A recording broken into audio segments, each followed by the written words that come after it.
हिना खान नाम की ये लड़की बहुत वीक है, कम उम्र की लड़की है, इसे कैंसर जैसी गंदी बीमारी हो गई है। हमें इनके लिए दुआ करनी चाहिए क्योंकि कैंसर की बीमारी इंसान को अंदर से खा जाती है। हमें इनके लिए दुआ करनी है कि ये जल्द ठीक हो जाए।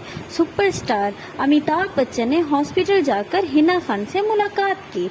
अमिताभ बच्चन को जब इसके कैंसर के बारे में पता चला तो वो बहुत परेशान हो गए और जल्दी से उसकी सेहत के मुतालिक पता करवाने के लिए वो अस्पताल आए और सबको मुखातिब करके कह रहे थे कि आज हिना खान को ये कैंसर हुआ है, कल किसी और को भी हो सकता है, इसलिए हमेशा हमें एक दूसरे के लिए दुआ करते रहना चाहिए। और अमिताभ बच्चन ने कहा कि हिना खान घबराने की कोई ज़रूरत नहीं।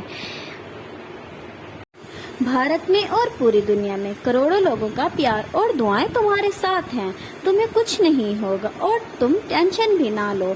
जैसे ये बीमारी आई थी वैसे ही चली जाएगी और तुम जल्दी इस कैंसर की बीमारी से ठीक होकर एक अच्छी जिंदगी जियोगी। इस बीमारी की वजह से अमिताभ बच्चन ने कहा हमें इनके लिए दुआएं करनी चाहिए ताकि वो जल्द सेहतयाब हो जाएं।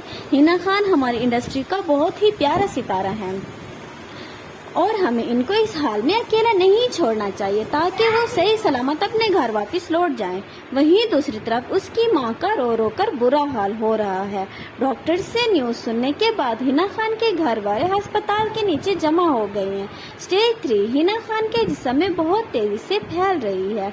डॉक्टर्स ने अब तो ये भी बताया कि कैंसर हिना खान के जिस्म में दूसरे हिस्सों में भी फैल रहा है। डॉक्टर्स की टीम हिना खान पर 24 घंटे तो तवज्जो दे रही है और हिना खान को काफी ज्यादा वीकनेस हो रही है और हिना खान बहुत ज्यादा वीक हो चुकी है। इसी वजह से हिना खान खाती पीती भी कुछ नहीं है। कैंसर की बीमारी की वजह से जो स्टेज 3 है तो इंसान का बचना बहुत ही मुश्किल हो जाता है। इस मुश्किल घड़ी में हम हिना खान को अकेला बिल्कुल भी नहीं छोड़ सकते और इनके लिए दुआएं करते रहेंगे। दोस्तों, अगर आप भी हिना खान को चाहते हैं तो इस वीडियो को लाइक करो और ज्यादा से ज्यादा शेयर करो। Thank you. Allah Hafiz.